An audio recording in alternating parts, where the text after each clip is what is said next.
course, is I think, got one of the wider syndications in the country.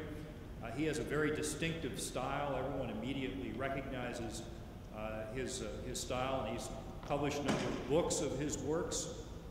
I had the fun opportunity a few years ago to actually be at a house where he allowed some of his friends to go through his work and kind of help him triage the cartoons that he was going to submit to the Pulitzer Prize Committee. I don't know, did you win that year, or did I not pick well? It was all because I picked the wrong one. That's why I was only asked to do it once, and then after that, never again. So Michael actually lived, I don't know, maybe 7, 8 miles from where I used to represent in the California State Assembly, so occasionally I had the opportunity to go over to his fortress of solitude that he had. I understand that at his workplace in downtown Los Angeles, that he was such an infrequent visitor to his own place of work that they had police tape up around his cubicle with a cutout of him in the cubicle as if he was always there. And I guess that's one thing about being a cartoonist, is you can do it from anywhere. In fact, you were working late last night on a series of cartoons. So I guess that just goes with the creative genius of doing what Michael does.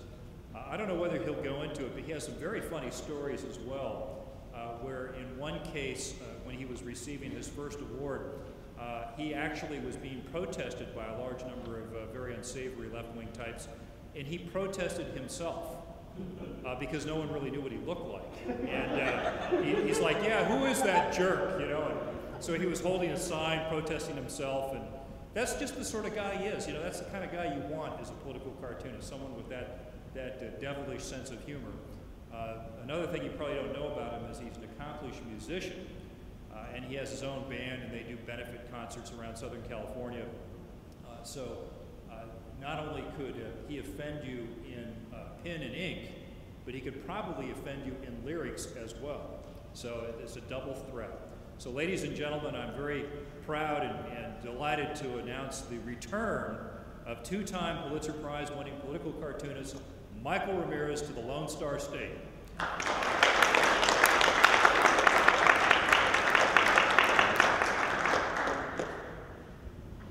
You know, I may be the only Pulitzer Prize winner who protested himself at the Pulitzer ceremony.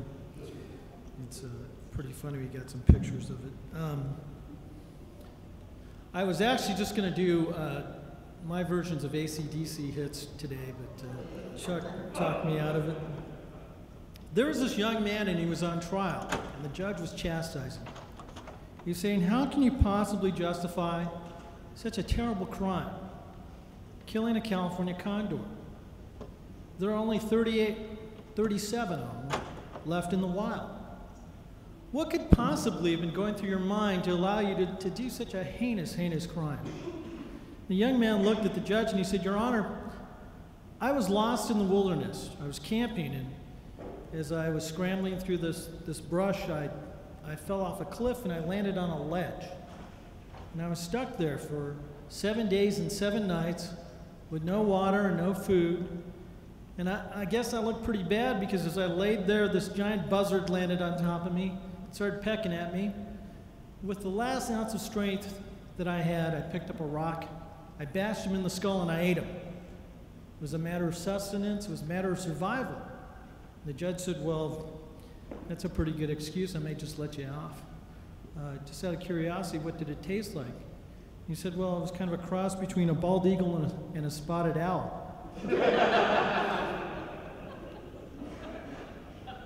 A story with a twist, an element of humor to capture your attention, and then the fatal blow. In essence, that's editorial cartooning. People ask me, what's an editorial cartoonist? I say we're kind of a hybrid. We're a cross between Edward R. Murrow, Charles Krauthammer, and the Son of Sam. Now, one thing I want to emphasize today is editorial cartoons are about concept. I mean, really the gist of what I do is I formulate an editorial within the body of an illustration.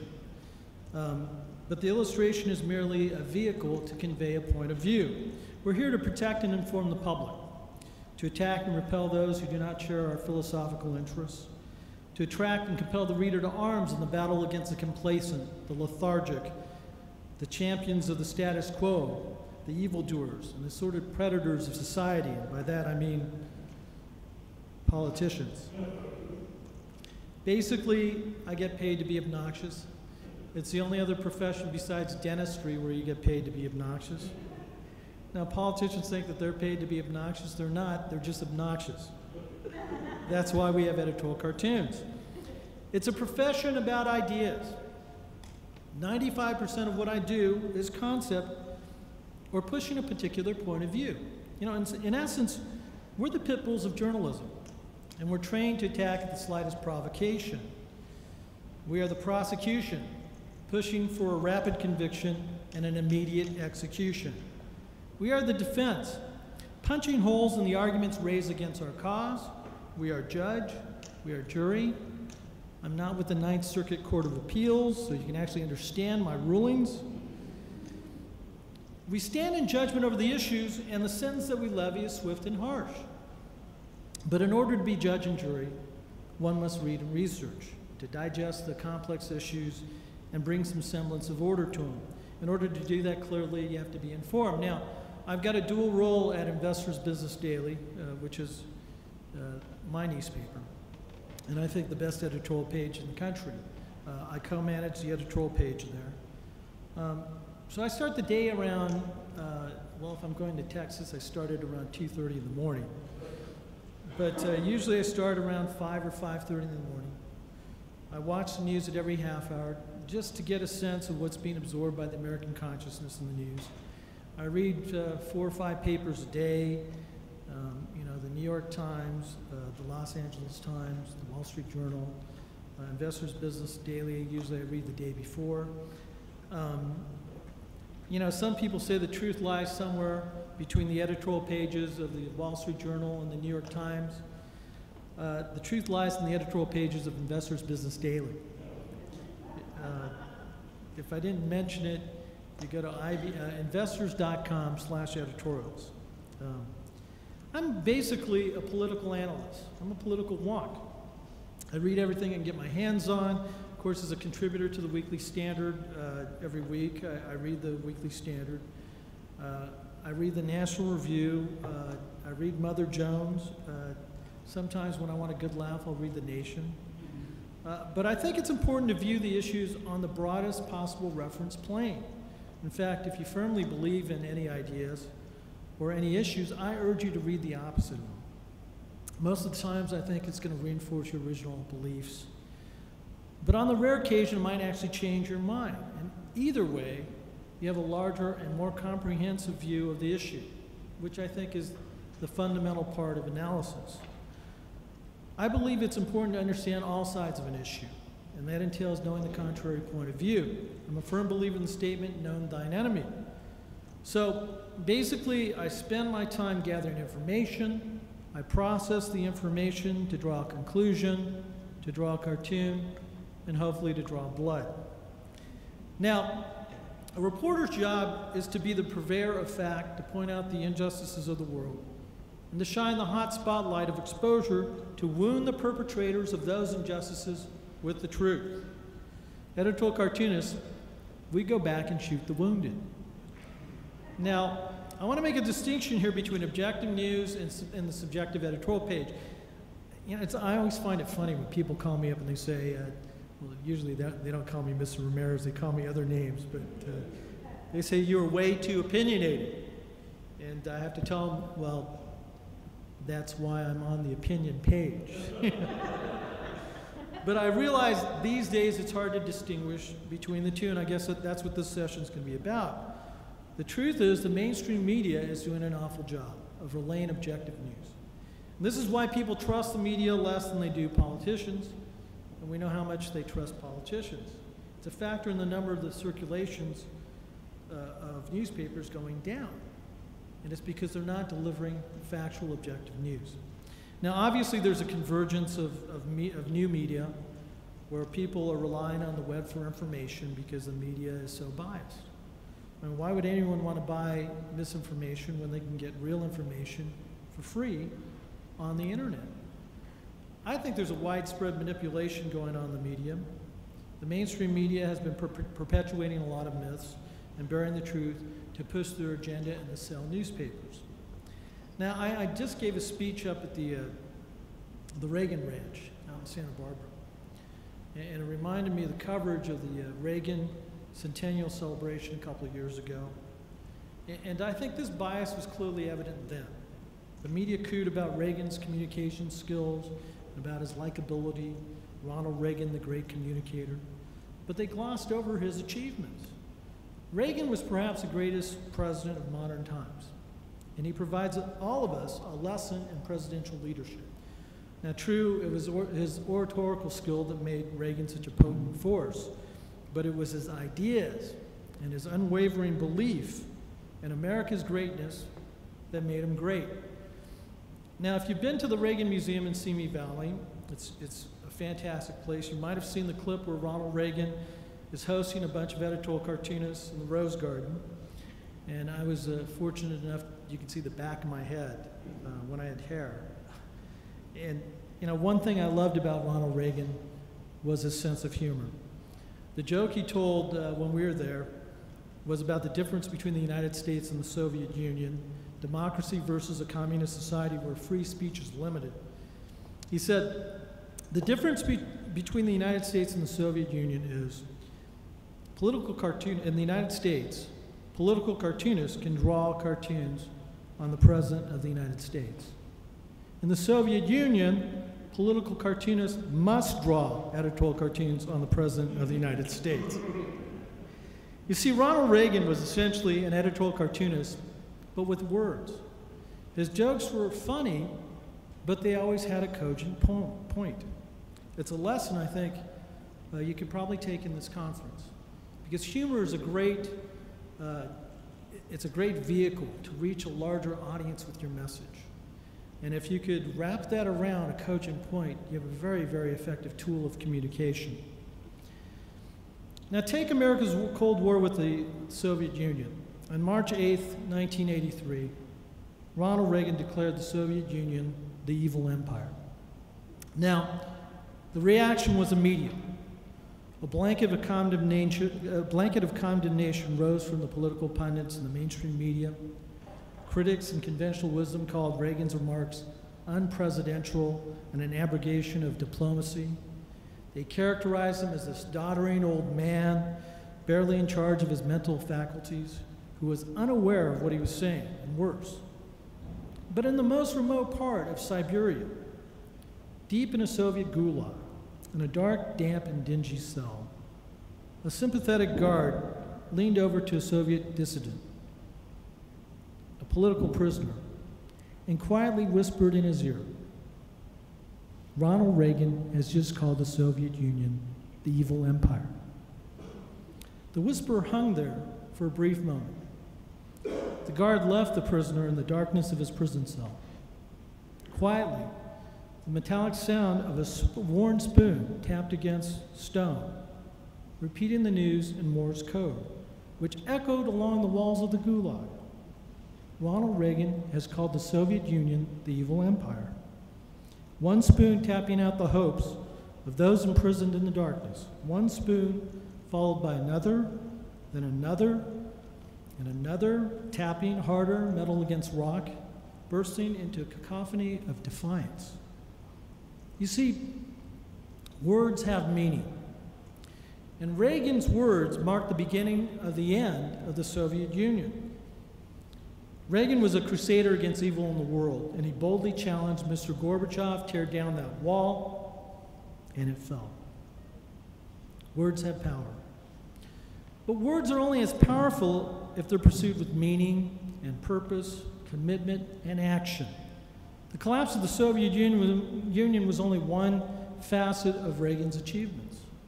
His administration, I think, can provide many lessons to the government today. I mean, let's look at the America Ronald Reagan inherited before his inauguration on January 20th, 1981. America was suffering, as we were told by Jimmy Carter's departing administration, from a national malaise, and it was our fault.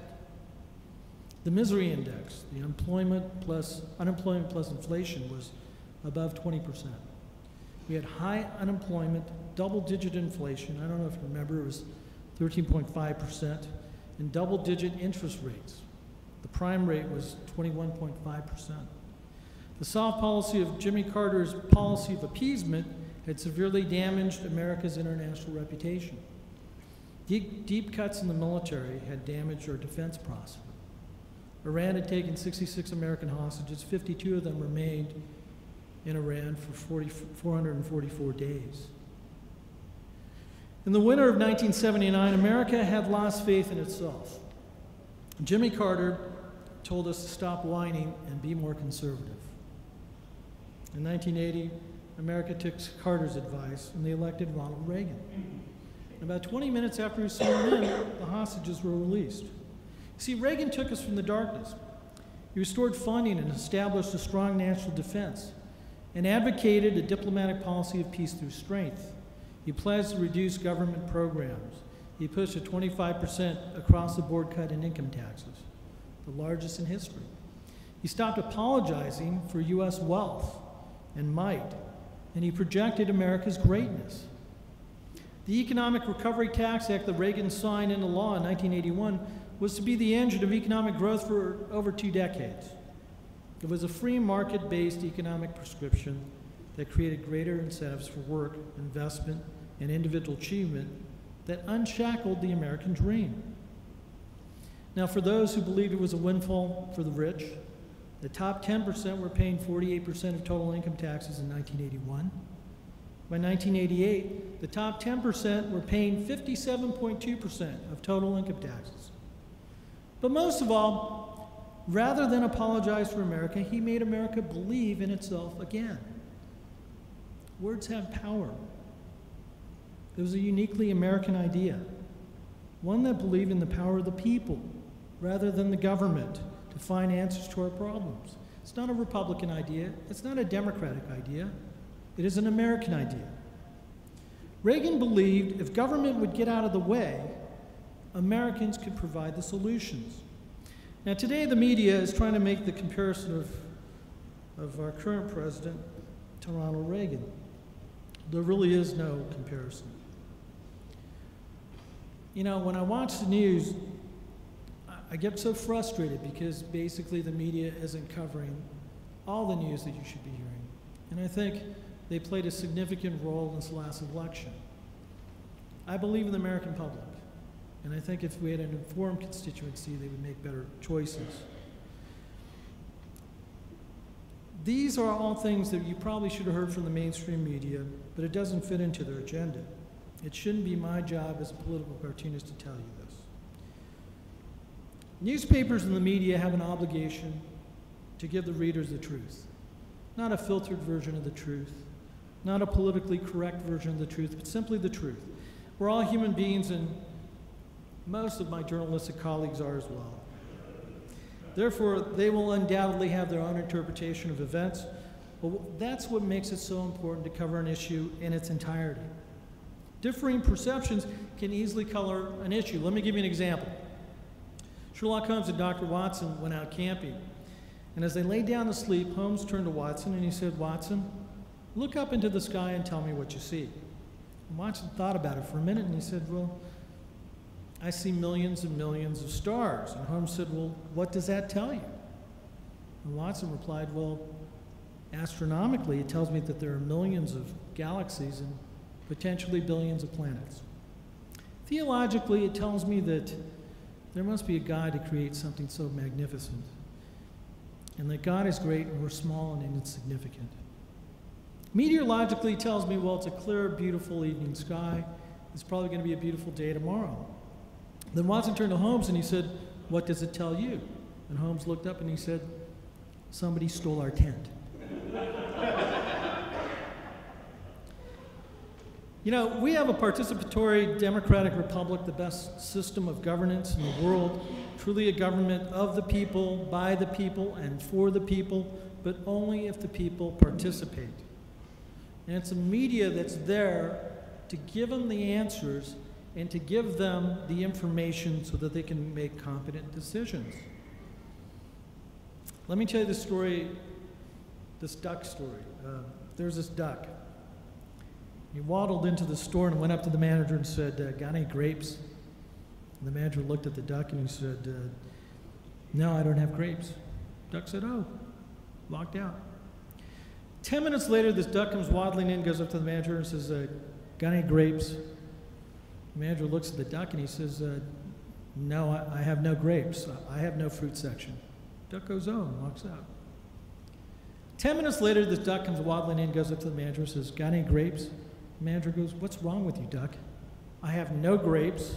I have no fruit section. I don't like grapes. I don't like ducks. Get out of my store. Duck goes, oh, walks out.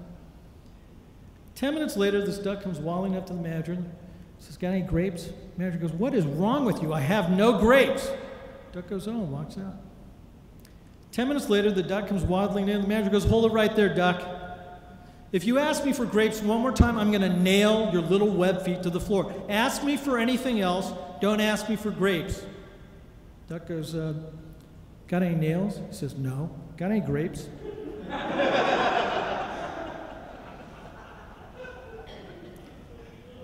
You see, this joke provides a good working analogy of how I view Washington bureaucracies at work. Because you see, in Washington, D.C., things are not always represented as they truly are. For example, a slower increase in Medicare payments is not called a rational effort to save Medicare. It's called a draconian cut. A balanced budget amendment, which stipulates that Congress can only spend the amount of revenue they take in, is not called common sense. It's called extremism. Making illegal immigration illegal is not called following the law. It's called insensitivity. Judging someone not by the content of their character, but strictly by the color of their skin is not called racism. It's called affirmative action. Aborting a human fetus in its third trimester is not called killing. It's called a choice. When governments have a surplus, it doesn't mean we've paid too much in taxes. It means we spent too little in services. And a tax is no longer a tax. It's called an investment in America. No, Vice President Biden, I think, called it patriotism. The battle our brave soldiers have undertaken against terrorists and Islamic extremism is no longer called a war on terror. It's called an overseas contingency operation. Our Deputy National Intelligence Security Advisor for Counterterrorism and Homeland Security, the Chief Counterterrorism Advisor to President Obama, the man who possibly will be our next director of the CIA, John Brennan, called jihad a legitimate tenet of Islam, further arguing that the term jihadist should not be used to describe America's enemies. Our president's nominee for Secretary of State believes that American soldiers should be called war criminals. Our president's nominee for Secretary of Defense was opposed to sanctions on Iran, voted against calling the Iranian Revolutionary Guard a terrorist organization, and wants to gut our military. The new national security strategy document drops the term Islamic extremism from its lexicon. And our Director of National Intelligence, James Clapper, testified that the Muslim Brotherhood is a largely secular group which has eschewed violence. The Muslim Brotherhood. It has the word Muslim in its name. And blowing up buildings is no longer called terrorism, it's called a man-caused disaster. Frankly, I think this nonsense and this administration is a man-caused disaster. I don't know about you, but I believe in the old adage, if it walks like a duck and it talks like a duck, then it's usually a duck. As a political cartoonist, it's my job to nail that duck to the floor because someone needs to watch over the institution for the intellectually challenged, Congress, on behalf of the American people. See, politicians often forget who they work for because the pomp and circumstance that surrounds these career political celebrities were lulled into thinking it is we who work for them, when the truth it is they who work for us. And you know what? I have a lot of friends that are politicians, and they're mostly brilliant people. But sometimes you get wrapped up in the atmosphere of politics and you forget what it is that your job is and who you're working for. It is the people. You're elected to do their bidding. The problem with this country isn't that we pay too little in taxes, it's that we support a government that's gotten too big and too intrusive. Let me give you an example. According to USA Today, state and local spending has increased by 31% on average since 1997. Fortunately, that's not the case here in Texas. You guys seem to be doing everything the right way. Spending is a problem. You know, my friend Stephen Moore was interviewing John Bonner a couple days ago, and the speaker said during the fiscal cliff negotiations, the president said, "We don't have a spending problem." When the speaker reiterated that we have a serious spending problem, the president replied, "I'm getting tired of hearing you say that." As if he just didn't mention it, it didn't exist. Now, this should be no surprise that since January 2009, under this administration, our national debt has increased by $5.76 trillion. Our national debt is currently $16,447 billion, or higher now. It's increasing by $3.86 billion every day.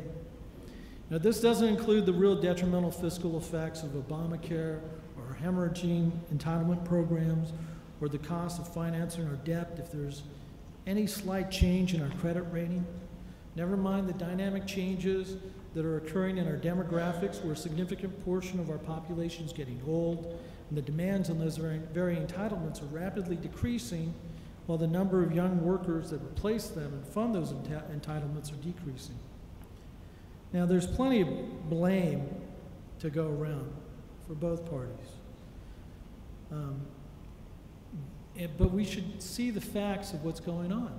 In 2007, the 109th Congress, the last time the GOP controlled both the House and the Senate, had $2.5 trillion in revenues. They had $2.73 trillion in expenditures, and the deficit was, does anyone know?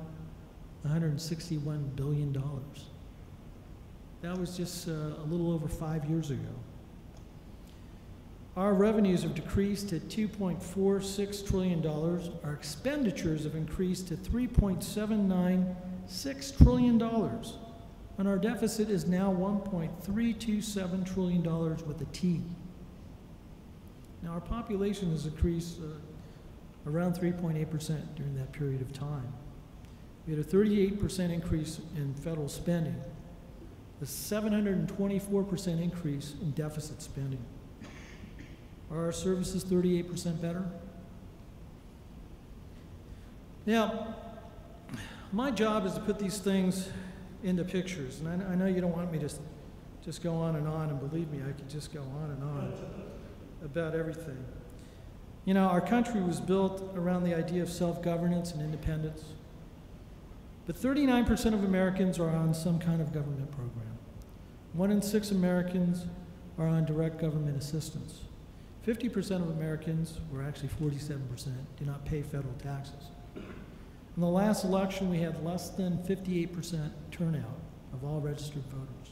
If you took the real numbers of the eligible electorate, less than a third, 29% voted for the president. The president of the United States, the most powerful country in the world. Now, when you compare that to the image, because images are powerful, of the Iraqis or Afghanistan people who are risking their lives to vote, and dipping their finger in an inkwell to prove that they vote and to immediately become a target. It's a sad reflection on our country that less than a third voted for the President of the United States. It's amazing when you look back into history at a small group of colonies united to fight taxation without representation. Clearly evident now that we face the same challenge.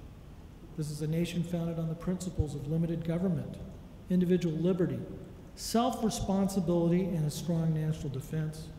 It's time to get back to our roots. So my job essentially is to use images to make powerful points. Hopefully they're powerful images. What I can convey to you is that if you could utilize humor, if you can use an image that people can grab onto, the issues that you're advocating will resonate. And redundancy is always a good thing. You know, one good thing that the Democrats in Congress do very, very well is from the time that they have There are leadership meetings on Mondays, Tuesdays.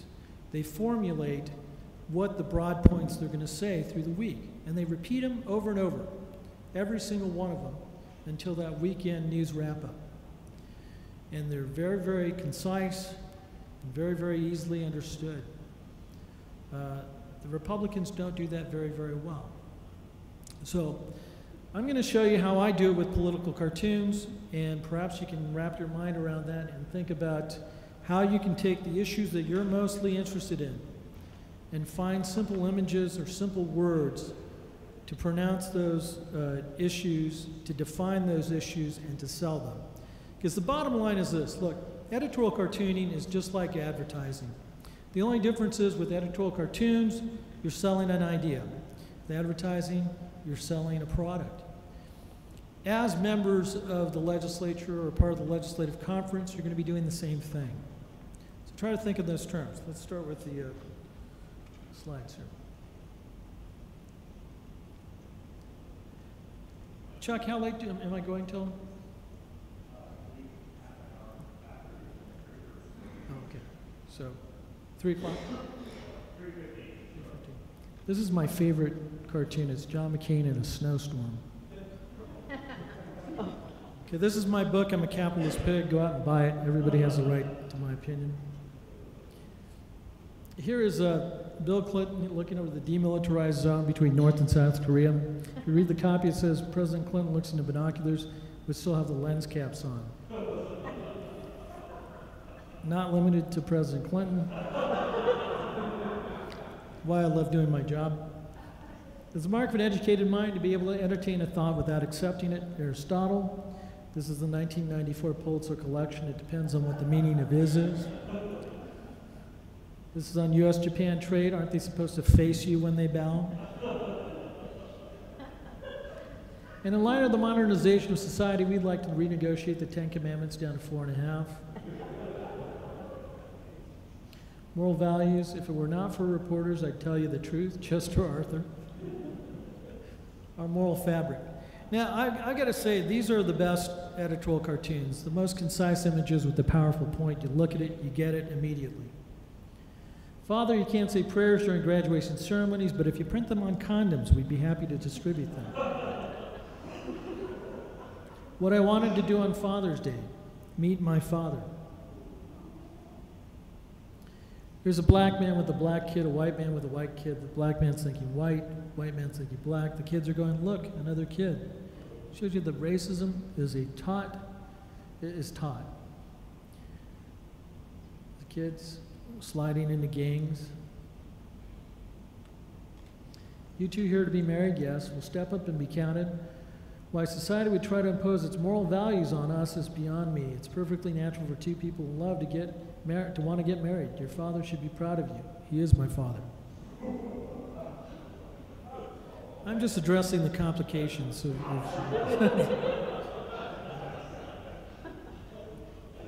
not even going to talk about my neighbor and his goats. Here's Elliot Spitzer.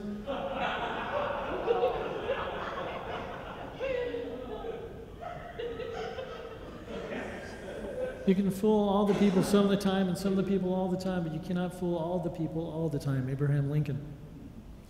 In ancient times, people worshiped the stars out of ignorance.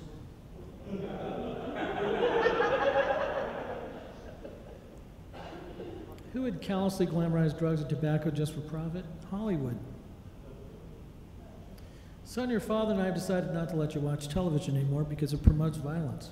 Touch my remote and I'll kill you. Remember when Michael Jackson held the kid over the banister? That's what the kid was thinking. Michael Jackson's my father. Oh, please let go. Is his sister Janet Jackson? Today on Martha Stewart Living, I'll be demonstrating how to cook your own goose. I'm not just a reader of the news. Pause next paragraph. A government big enough to give you everything you want is a government big enough to take from you everything you have. Gerald Ford. Marlboro country. If you smoke, it's going to kill you. HMOs, take 2 aspirin and call someone who cares. Because of the soaring cost of medical malpractice insurance, we actually don't have any doctors left. However, rest assured we have the best lawyers operating on you today. Don't ask, don't ask, don't ask. I can't believe the LA Times let me run that cartoon. Affirmative action.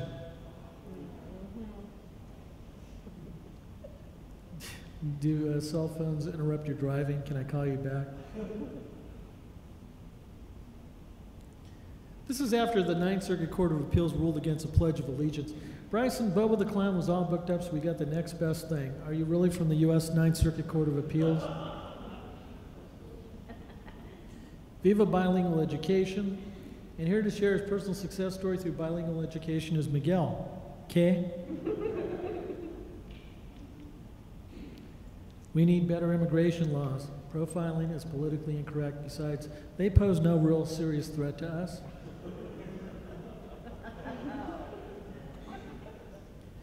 Well, you have a slight temperature, we're not sure why, so we're going to have to amputate your legs.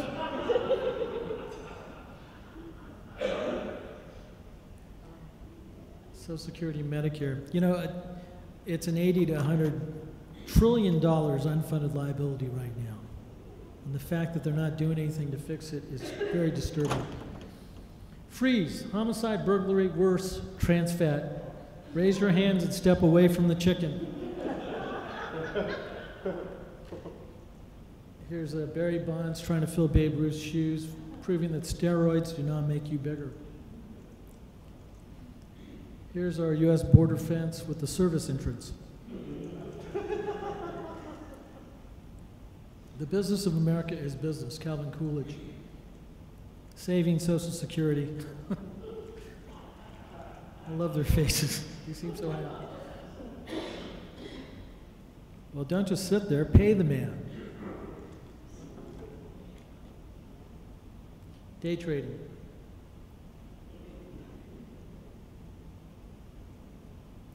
Ethanol. I wish we had free medical care like in Cuba. I wish we had good medical care like in the United States. Drilling in Anwar, 1980, will not help right now, 1985. Even if we started 1990, drilling today, 1995, that oil, 2000, wouldn't come online 2002, for many 2004, many years, 2008. Nothing but rock. I'm going to skip through some of these because we're running out of time. This is the Clinton administration. Government is not reason. It is not eloquence. It's a force like fire. It's a dangerous servant and a fearful master. George Washington. And I've got to say the Clinton years were the best. When I won my first Pulitzer in 1994, the president and her husband were gracious enough to write me a note congratulating me. And in response, I gathered all my Clinton cartoons and I sent it to him with a thank you note that said, I couldn't have done it without you, which I thought was funny at the time until I got audited 3 months later. The Lincoln bedroom. If they put a parking meter, they could get paid by the minute. Skip that one. The stain. Sorry. I did not have factual relations with the American people. This is my favorite Clinton cartoon. Like, I'm the one who needs to be neutered. Buddy at the vet. A Clinton statue with his pants around his ankles. There's a Clinton autobiography with pull-out. There's the U.S. Senate at the trough. Now, the Speaker of the House was Nancy Pelosi at the time, and she discussed having her own form of transportation. I thought she already had her own form of transportation. Jimmy Carter. This is anatomically correct, by the way. Nothing brings out the lower traits of human nature like office-seeking. Rutherford Hayes. Thank you for your answer, Senator Kerry. Kerry Sutra, The Many Positions of John Kerry. Is there anything in the wardrobe to make him look thinner? Ronald Reagan 100 times. Dennis Kucinich, of course I've seen a UFO. How do you think I got here? There's Obama's rhetoric and Obama's policies. We're a nation that has a government, not the other way around, and that makes us special among the nations of the earth. Ronald Reagan. Yes, Elian Gonzalez. Yes, Elian, someday all this will be yours. Is Russia reverting back to Soviet-style oppression? You're darn Putin. If you remind me later, I'll tell you the story about interviewing the Interior Minister down in Cuba. The United Nations, and giving my allowance. Castro. The mini-me. What's the matter? Never seen a dolphin before? Iran, can you get the UN to debate for a couple more weeks? Extremism coming out of Iran. For civilizations to survive, you must cultivate the science of human relationships, ability of all peoples of all kinds to live together in the same world at peace. FDR. This is the Intifada. An eye for an eye for an eye for an eye. Remember, good fences make good neighbors, but this is our living room. How dare you defend yourself? The price of freedom is eternal vigilance, Thomas Jefferson. This is a cartoon I did on 9/11. The lack of coordination between the intelligence agencies. I got it. Frankly, I can't think of a bigger threat to America than the assault on our civil liberties. I never saw a pessimistic general win a battle, Dwight D. Eisenhower. So this is my favorite Saddam cartoon. Before the war, she's saying, run. Are we there yet? Are we there yet? It's the media in the backseat. Are we there yet? Why is it taking so long? This is when the French had advocated turning over the Iraqi government to the Iraqis in 28 days.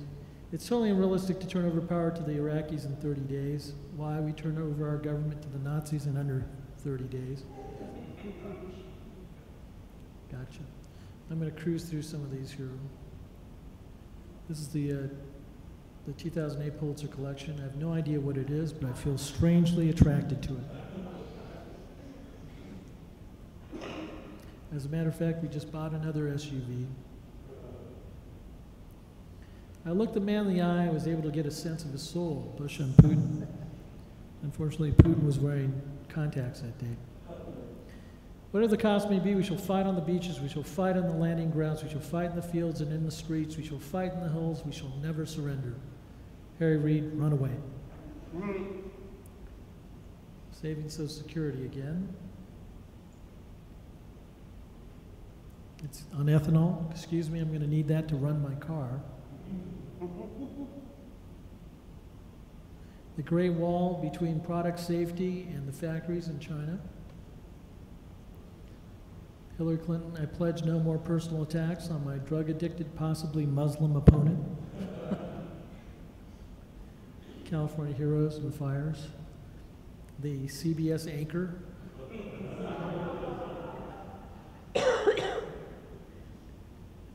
Ahmadinejad speaking at the UN on the coffin of a U.S. soldier. Hugo Chavez striking hammers and sickles.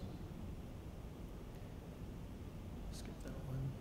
Now, this is when one of the celebrities went down to Peru and had a Mao bag, which represented the shining path, of course. He's been conducting a civil war there for decades. And it just amazed me how these celebrities wear these items without thinking about the consequences of what they project or mean.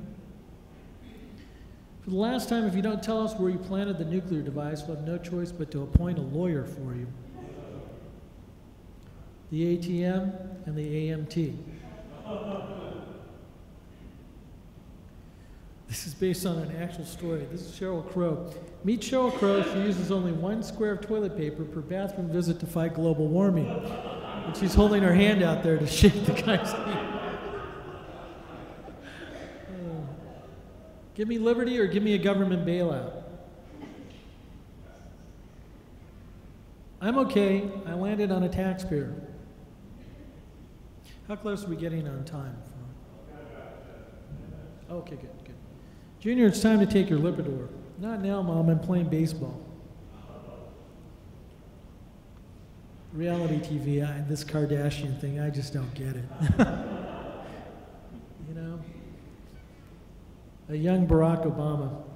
And if you notice on the blackboard, all the answers are government except for democracy is a form of social inequality. Live long and hand over your prosperity. Barack Spock. Someday all this will be yours. This mountain of debt. I was kind of hoping for a regular doctor. We have to pay for this healthcare bill somehow. I will have the most open and transparent administration ever. Relax, I'm only going to hit him on the upper 2% of his body. Skip that. Attention everyone, as you go into battle, the most important thing for you all to know is Jones here is gay.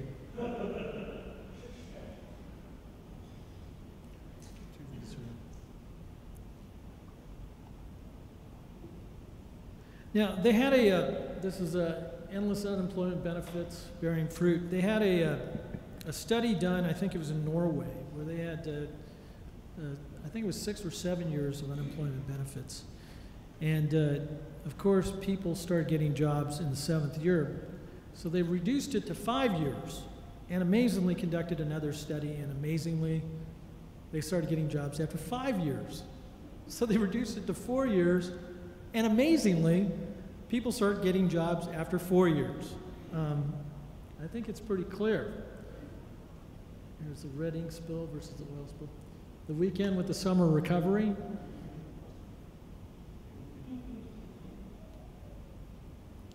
Don't just sit there. Go out and create jobs. It wraps corporate America in red tape. The hitchhiker. And I think they increased the cost of the U.S. astronaut going by 60%, I think. When we got Bin Laden, when they had the earthquake in D.C., the epicenter of excuses, it was corporate America's fault, the Tea Party's fault. Made in China.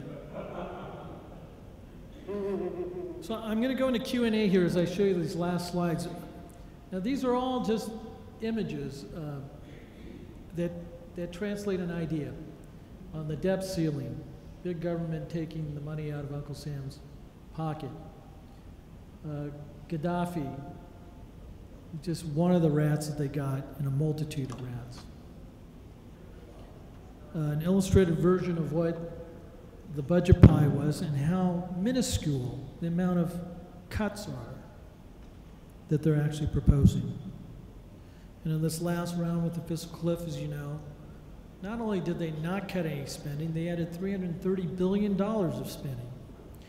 And the projected increase in our deficit in the next 10 years is going to be $4.6 trillion, which will make the debt, the national debt for our children, well, not just our children, our grandchildren, $20 trillion. A smarter guy figured this out. If you take $20 trillion and you paid it off at $1 a second, it would take you 670,000 years to pay it off. This is the state of America today. I'm going to go ahead and take a break and start taking some questions. Does anybody have any questions? Yes. Yes. I don't know if you can call me a musician. Let's just say I play a musical instrument.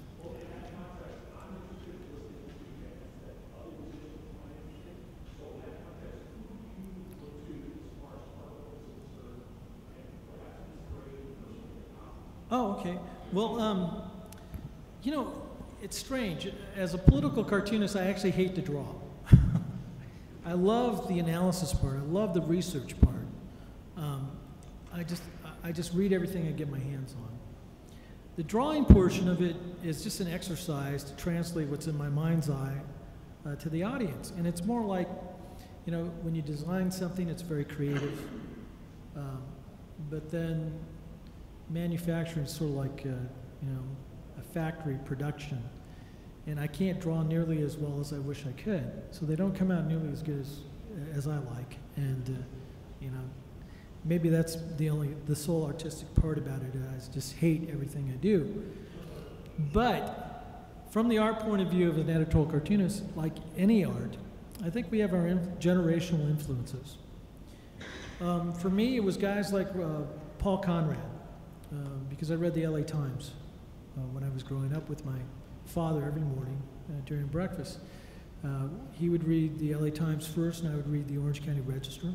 The Register carried my friend Jeff McNelly, and the LA Times carried Paul Conrad, and then we would switch papers halfway through breakfast. And I just love both Jeff and Paul's work. And these guys couldn't be more diametrically opposed philosophically, but they both had unique talents that made them exceptional editorial cartoonists. Paul's was that he had these dramatic images that made these very, very powerful points, which I think that's what the essence of editorial cartooning.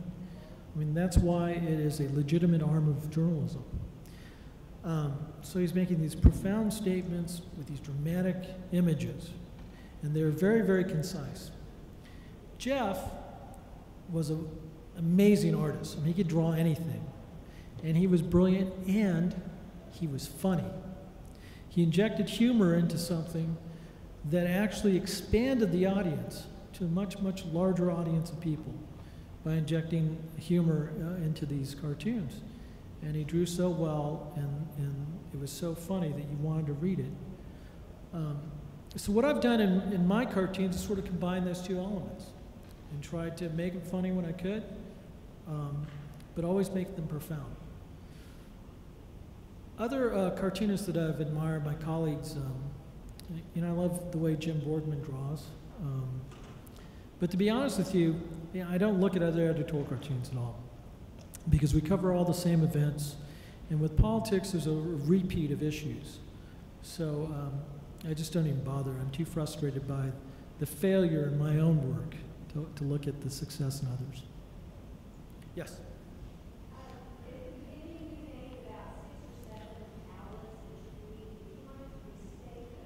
Sure. And then also, in following that, just with the last election, the conservative media completely misread the electorate as far as how the election was going. Would you comment on that as to why and how you think, your perspective, how that happened? Sure. The six papers that I read every morning is Investors Business Daily, Investors Business Daily, Investors Business Daily. You know, I read the New York Times, I read the Wall Street Journal, I read the Orange County Register, I read the LA Times. Of course, I read IBD the day before.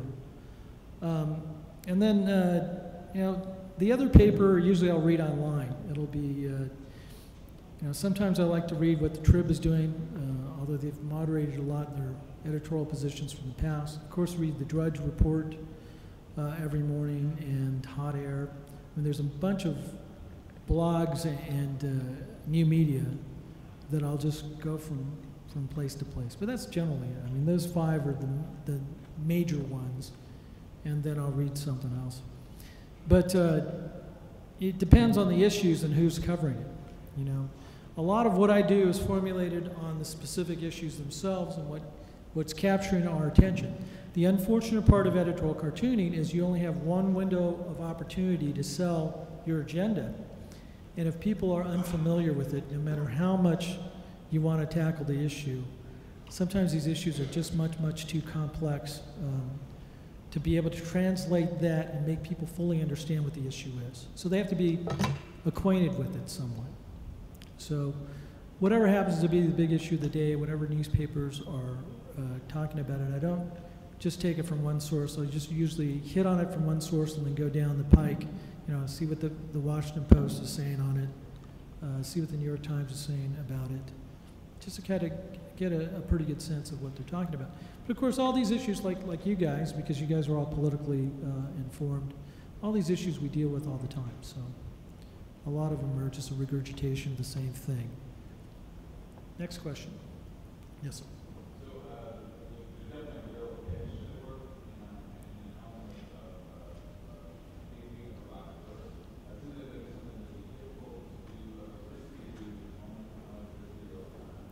Well, you know, it can be. I don't know if you heard that, but you know, there's a real question of deliberating on the choices of taste. You know, I'm politically incorrect as they get. I believe in just being straightforward and addressing the issues. You know, I hate everyone equally, basically. But I think that's a very, very good point to make. Is what boundaries of taste do you approach? Now, a lot of what I do is I'm trying to make a cogent point, but I want it to be a practical point as well. And in practical terms, look, if you couch the image in so much controversy, then the controversy will overtake the point that you're trying to make, and you really lose that opportunity. So I don't do, it's like I don't do humorous anecdotes on current events, right? I'm making profound statements about current events. So I'm not humorous for the sake of being humorous. You know, I'm not the Tonight Show monologue. I'm actually trying to make a point. In the same way, I'm not controversial for the sake of controversy. I don't want fame and fortune. I kind of like my anonymity. In fact, I'm actually not Michael Ramirez. But you want to be careful that you don't lose the point. For instance, when the Challenger exploded, there's a lot of discussion as to the major cuts that NASA had undertaken had jeopardized the safety of these missions, and I think it was a legitimate point of view. So my immediate idea was showing these 7 heroes, and that's really what they are, American patriots, and their vehicle splattered across the sky. And one of the little bits and pieces, there was a bubble coming out saying, man, these NASA cutbacks are killing us. Now, it makes a really great point, but we just lost 7 heroes. Do I really want to use them to make that point? It was a tough debate. I decided not to do it. Who's the guy who defended O.J.? Yeah, Johnny Cochran. When Johnny Cochran died, my first thought was Johnny Cochran at the gates of heaven. And you know, the archangel was saying to him, I'm sorry, Johnny, if the halo don't fit, we don't admit. It was an obvious cartoon for a guy who had obviously defended a guy who, I have to say possibly, murdered his wife in a very heinous crime. And he probably deserved it. But you know what I did was, I looked back at Johnny Cochran's history and all the charitable things he did, and he was a very, very charitable man. And I decided I couldn't define this man by this one issue. So I chose not to do it. So you make those kind of decisions all the time. I mean, basically I run in over 450 publications around the world. If I get it wrong, I get it really wrong. So I really deliberate to make sure that I get these things right. Make sure that out of everything else, the drawing, the humor, that the point is the thing that will stand in people's mind after they look at the cartoon, not the controversial nature of the cartoon itself. You know, getting investigated by the Secret Service, that's good enough for the controversy. I'll have to tell you guys that story later. Yes, sir. I'd like to know what the, I know you've been doing this for a long time, but what is the impact of this immediate news, internet, done to your job? Well, you know, I think it's made it a lot easier. It made it a lot easier in gathering news and information. It makes it a lot easier in distributing the information. I remember when I first started, you know, I never wanted to be a political cartoonist. I wanted to be a cardiovascular surgeon. My entire family, they're all doctors except for me, and their spouses are doctors. I'm like the black sheep of the family. When I go to family reunions, I jokingly tell people I'm a proctologist because of the material I deal with. But, you know, in 1980, when I was doing my first cartoons for my first syndicate, which was Copley News Service, I remember driving cartoons down to San Diego where they were based, and I was in Orange County, just so I'd get an edge over everybody else. You know, here's this valuable cartoon on an issue that nobody's even discovered yet, and driving it down there at 2 in the morning to deliver it. Believe me, scanning it in and emailing it's so much easier. And do you know what?